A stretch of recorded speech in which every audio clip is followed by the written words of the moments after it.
तो जैसा कि आप सब लोग जानते हो, रिसेंटली भारत के प्रधानमंत्री साइप्रस होके आए हैं और उसके बाद से लिटरली आप देख सकते हो टर्की जो है वो जला हुआ है, क्योंकि नागस्त्र के लिए यहाँ पर बातचीत हुई है, ब्रह्मोस मिसाइल के लिए बातचीत हुई है और अब टर्की ने ऑफिशियली यहाँ पर इंडिया साइप्रस की इस मीटिंग के ऊपर कंसर्न शो कर दिया है। लिटरली आप यहाँ पर देख सकते हो टर्की की अब यहाँ पर जल रही है। जो टर्की पहले भारत के साथ किया करता था पाकिस्तान के अंदर, अब भारत वही चीज़ टर्की के साथ कर रहा है साइप्रस के अंदर। हालांकि कंडीशन जम्मू कश्मीर और साइप्रस की काफ़ी अलग है। चलिए दोस्तों, समझने का प्रयास करते हैं यहाँ पर क्या हुआ है। हर एक चीज़ को डिटेल में चर्चा करेंगे, बट उसके पहले अगर आपको यूपीएससी सीएससी की तैयारी करना है, इंडिया के टॉप एजुकेटर से पढ़ना है, कंप्रहेंसिव तैयारी करना है, तो आप अनअकैडमी के ऊपर जुड़ सकते हो, जहाँ पर इंडिया के टॉप एजुकेटर्स आप लोगों को 1-on-1 मेंटरशिप देंगे, टेस्ट सीरीज देंगे, स्टडी मटेरियल दिया जाएगा और लाइव क्लासेस के अंदर आपको पढ़ाया जाएगा। अगर आपको अनअकैडमी का सब्सक्रिप्शन लेना है तो आप कोड यूज़ कर सकते हो SRC10, क्योंकि आप लोग मेरी वीडियो देखते हो तो इस कोड का यूज़ करने के बाद में आपको 60% तक का डिस्काउंट और 12 महीने तक का सब्सक्रिप्शन के ऊपर एक्सटेंशन दिया जाएगा। चलिए दोस्तों, आप समझने का प्रयास करते हैं यहाँ पर क्या हुआ है। तो देखो बेसिकली क्या है यहाँ पर, सबसे पहले समझना कि साइप्रस और टर्की का इशू क्या है। ये साइप्रस आपको दिखाई दे रहा है, ये एक अलग देश है। हुआ ये करता था 1878 के अंदर साइप्रस जो है वो ओटोमान एम्पायर का भाग था। ओटोमान एम्पायर यानी कि टर्की का ही एक बहुत बड़ा देश, एक हिसाब से आप ऐसे कंसिडर कर सकते हो। पहला विश्व युद्ध होता है। पहले विश्व युद्ध के खत्म होने के बाद में अंग्रेज जो हैं वो बेसिकली साइप्रस को अपने अंडर में ले लेते हैं। फिर 1960 तक साइप्रस जो है वो अंग्रेजों के अंडर में ही होता है, ब्रिटिशर्स के अंडर में होता है। 1960 में साइप्रस के आज़ाद होने की बातचीत शुरू होती है। इस समय पर साइप्रस के अंदर दो अलग अलग प्रकार की आबादी उभरती है।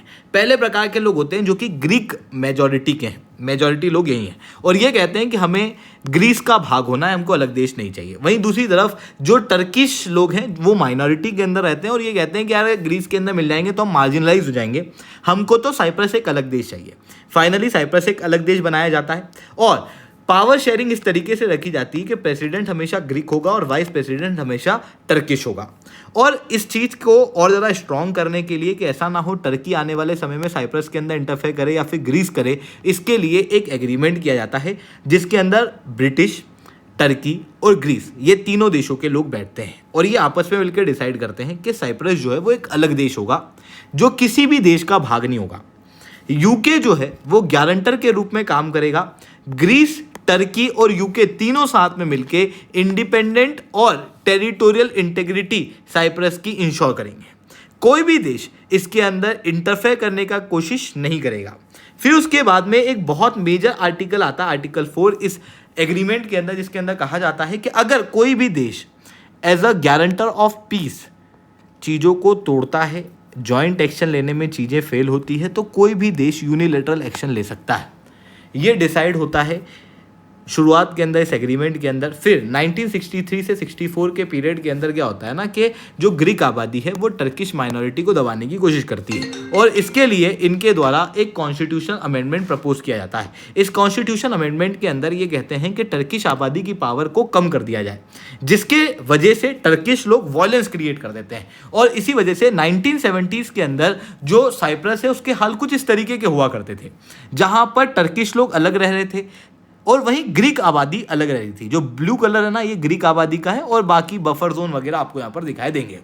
फिर क्या होता है कि इसी चीज़ का फायदा ग्रीस उठाता है और ग्रीस सोचता है कि क्यों ना एक काम किया जाए, साइप्रस के अंदर मिलिट्री कू कर दिया जाए और पूरी तरीके से ग्रीक आबादी का ही यहाँ पर रूल स्थापित कर दिया जाए। ग्रीस ये एक फेल्ड अटेम्प्ट ट्राई करता है और ये फेल्ड अटेम्प्ट होने के बाद में टर्की जो है वो आर्टिकल 4 का प्रयोग करता है। कहता है कि अच्छा, अगर आप यूनिलेटरल एक्शन लेंगे तो हम भी फिर यूनिलेटरल एक्शन लेंगे और टर्की अपनी आर्मी को साइप्रस के अंदर भेज देता है। मिलिट्री इन्वेजन होता है और उसके बाद 37% साइप्रस का एरिया टर्की की फोर्सेस के कब्जे में आ जाता है। अब जितने भी टर्किश आबादी है वो सब नॉर्दर्न साइप्रस के अंदर रह रही है और जितनी भी ग्रीक आबादी है वो नीचे रह रही है। कंडीशन ये है कि ऊपर वाले रीजन को केवल टर्की मानता है और नीचे वाले रीजन से डिप्लोमेटिक रिलेशन लगभग सारे देशों ने बनाए हुए हैं। इवन यूरोपियन यूनियन भी यहीं पे आया हुआ है। तो ये चीज़ें यहाँ पर देखने को मिलती हैं। अब यहाँ पर आप ये बात तो क्लियरली समझ पा रहे होंगे कि साइप्रस जो है वो एक बहुत ही सेंसिटिव इशू है टर्की के लिए। अब दूसरी तरफ आप देखोगे तो जम्मू कश्मीर जो है वो इंडिया के लिए बहुत सेंसिटिव है, पर हर बार टर्की जो है वो कहीं ना कहीं सपोर्ट करता रहता है पाकिस्तान को। कश्मीर के इशू के लिए। आप क्लियरली देख सकते हो जम्मू कश्मीर के अंदर चीज़ों के ऊपर टर्की ने काफ़ी बार बातचीत की है। इवन ये पाकिस्तान ऑक्यूपाइड कश्मीर के अंदर टर्की के लीडर विजिट करके गए। इवन आप देख सकते हो जो ऑपरेशन सिंदूर हो रहा था, जब भारत पाकिस्तान के डिस्प्यूट थे, उसके समय पर क्लियर ये साबित होता है कि कौन देश हमारा दोस्त है और कौन देश हमारा दुश्मन। टर्की ने बाकायदा पाकिस्तान को हथियार भेजे जबकि उसको पता था कि डिस्प्यूट इंडिया के साथ में है।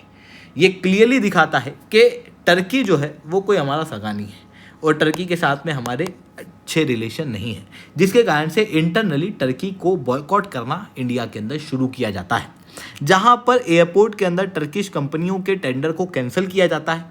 उसके बाद इंडिया जो है वो दुखती नस पे हाथ रखता है टर्की की। जिस तरीके से टर्की जम्मू कश्मीर में कर रहा था पाकिस्तान के सपोर्ट में, भारत ग्रीस के सपोर्ट में जाता है, साइप्रस के सपोर्ट में जाता है और पहले तो नागस्त्र ऑफर किया जाता है, फिर उसके बाद में ब्रह्मोस मिसाइल ऑफर की जाती है। देखो नागस्त्र क्या है, तो बेसिकली ये कामिकाजे ड्रोन है, साधारण शब्दों में बताऊं तो सुसाइड ड्रोन।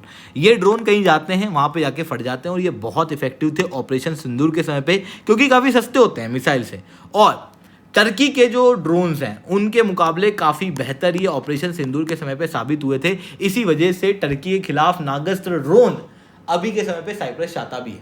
इसके अलावा ब्रह्मोस मिसाइल के लिए रिसेंटली भारत के प्रधानमंत्री जब साइप्रस गए तो उसके लिए बातचीत हुई, जहाँ पर 2.8 से 3 मैक की स्पीड वाली 290 किलोमीटर वाला जो वेरिएंट है ब्रह्मोस का, वो साइप्रस यहाँ पर खरीदना चाहता है। 290 किलोमीटर बहुत इंपॉर्टेंट हो जाता है साइप्रस के लिए, क्योंकि साइप्रस एक बहुत छुटकू सा देश है, मतलब 90 किलोमीटर में इसकी बॉर्डर खत्म हो जाती है। 290 किलोमीटर की अगर रेडियस ब्रह्मोस के अंदर है तो ये पूरे एक्सक्लूसिव इकोनॉमिक जोन को कवर कर लेती है साइप्रस के, जिसकी वजह से साइप्रस जो है वो इस ब्रह्मोस मिसाइल को बहुत तेजी से चाहता है इस समय पे। ब्रह्मोस मिसाइल के लिए ऑलरेडी मैंने आपको बताया कि वियतनाम के साथ में डील साइन हो चुकी है, फिलीपींस के साथ में डील साइन हो चुकी है, इंडोनेशिया जो है वो डील साइन करना चाहता है। ऑपरेशन सिंदूर का ये इम्पैक्ट और ज़्यादा देखने को मिल रहा है कि इंडिया के हथियारों के ऊपर जो रिलायंस है, जो सपोर्ट है, वो ज़्यादा बढ़ता हुआ दिखाई दे रहा है। और इसी वजह से यहाँ पर आप देख सकते हो कि इंडिया के हथियारों की मांग जो है वो यहाँ पर तेजी से बढ़ते हुए दिखाई दे रही है। और अगर इंडिया ये डील साइन करता है तो इससे टर्की का तो मुंह बंद होगा ही सही, उसके साथ में क्या होगा कि साइप्रस मजबूत भी होगा और साथ में इंडिया का एक्सपोर्ट भी बढ़ेगा। इवन टर्की के साथ में एक और देश है, देखो टर्की, पाकिस्तान और अजरबैजान ये आपस में एक अलाय बनाए हुए हैं जिनको हम कहते हैं इस्लामिक ब्रदरहुड। अब इनके खिलाफ क्या हो रहा है ना, वहाँ पर जो अजरबैजान है उसके खिलाफ भी अर्मेनिया को इंडिया जो है वो हथियार सप्लाई कर रहा है, जिसकी वजह से इंडिया, अर्मेनिया, ग्रीस और साइप्रस इनके बीच में आपस में एक अलाय यहाँ पर क्रिएट होते हुए दिखाई दे रही है। तो ये चीज़ें यहाँ पर देखने को मिल रही है दोस्तों। आई होप ये सारी बातें आप लोगों को समझ में आई होंगी। लेक्चर अच्छा लगा हो तो लाइक करना, लेक्चर बहुत अच्छा लगा हो नीचे ऐसा रिटर्न कमेंट करना। यूपीएससी सीएससी की तैयारी करना है, इंडिया के टॉप एजुकेटर से पढ़ना है तो आप अनअकैडमी के ऊपर जुड़ सकते हो। कंप्रहेंसिव यूपीएससी सीएससी की तैयारी आप लोगों को कराई जाएगी। एक और इंपॉर्टेंट बात है दोस्तों, अगर आपकी प्रीलिम्स इस बार बहुत बॉर्डर पे नहीं हुई या फिर आपका प्रीलिम्स क्वालिफाई हो चुका है और आप मेंस की तैयारी करना चाहते हो तो आप क्वालिटी इनरिचमेंट प्रोग्राम के अंदर हमारे साथ जुड़ सकते हो, जहां पर आपको मेंस के नोट्स दिए जाएंगे, मेंस के स्पेसिफिक क्लासेस ली जाएंगी, आपको मेंटरशिप दी जाएगी, आपके क्वेश्चंस को रिव्यू किया जाएगा, टेस्ट सीरीज दी जाएगी, आंसर को चेक किया जाएगा।